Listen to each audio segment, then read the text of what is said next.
Bienvenue si vous nous rejoignez sur France 24. Tout de suite, c'est le journal de l'économie. Installez-vous confortablement et profitez de votre rendez-vous de l'économie avec la nouvelle classe business de Brussels Airlines.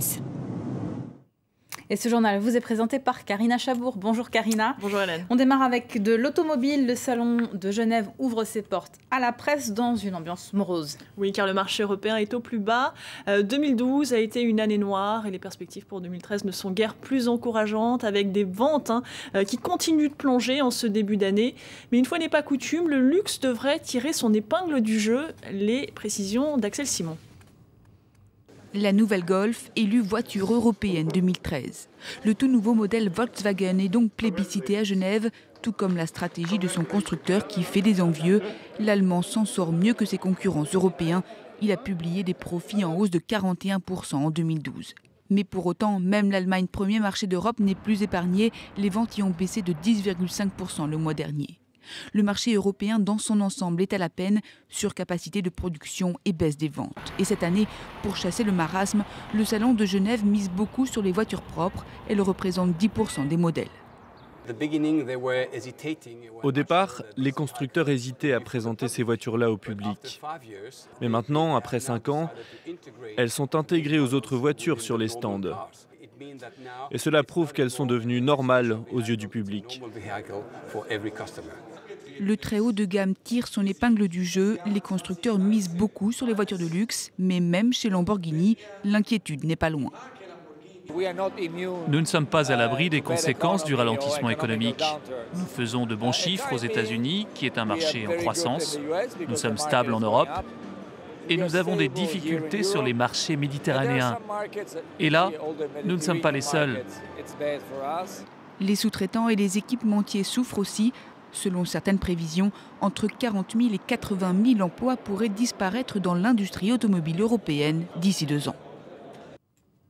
Les ministres des Finances de la zone euro se donnent jusqu'à la fin du mois pour trouver une solution pour Chypre. Oui, il demande une aide de 17 milliards d'euros, soit l'équivalent de sa richesse nationale, pour se financer et pour sauver ses banques en difficulté. Mais la zone euro et notamment l'Allemagne exigent des garanties. Principale avancée de cette réunion, Nicosie a accepté hier la venue d'experts chargés de contrôler la mise en œuvre de mesures de lutte contre le blanchiment. On regarde maintenant la tendance sur les marchés asiatiques. Tendance positive, les places asiatiques rebondissent ce matin après les fortes chutes d'hier. La place de Shanghai a notamment continué d'évoluer en hausse de 1,19%. Et puis ce lundi, Wall Street a poursuivi son ascension vers un nouveau record historique. La bourse de New York mise sur la poursuite des mesures de soutien à l'économie par la Réserve fédérale et ignore l'entrée en vigueur de coupes budgétaires massives. Et ça nous amène à l'actualité des entreprises en bref et en images. L'action Google repasse devant celle d'Apple. Apple qui a perdu hier 2,4% pour tomber à son plus bas niveau depuis 1 an. La marque à la pomme souffre d'une crise de confiance. Pour de nombreux investisseurs, Apple ne serait jamais plus capable d'innover autant qu'elle a pu le faire avec l'iPhone et l'iPad. Et l'annonce de nouveaux produits comme l'iWatch n'y change rien. Et au moment où la Suisse s'attaque au salaire abusif de ses grands patrons, Heineken double la rémunération de son PDG.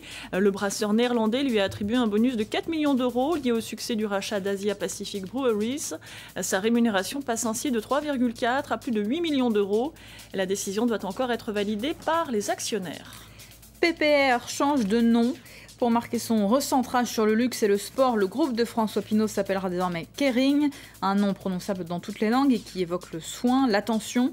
C'est la 4e fois depuis son entrée en bourse que le groupe change de nom et de stratégie. Prochaine étape du recentrage du groupe, la scission de la Fnac prévue en juin et la vente de la Redoute d'ici la fin de l'année.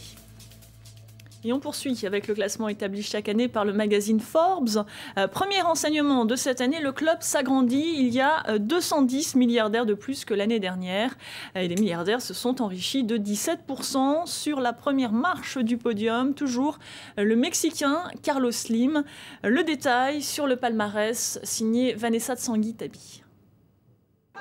Carlos Slim, indétrônable. Pour la 4e année consécutive, le géant mexicain des télécommunications garde son titre. L'homme le plus riche au monde. Sa fortune est estimée à 56 milliards d'euros. Forbes, le magazine américain, dévoile son classement pour 2012. Et sans surprise, Bill Gates conserve la 2e place du podium, avec une fortune avoisinant les 52 milliards d'euros.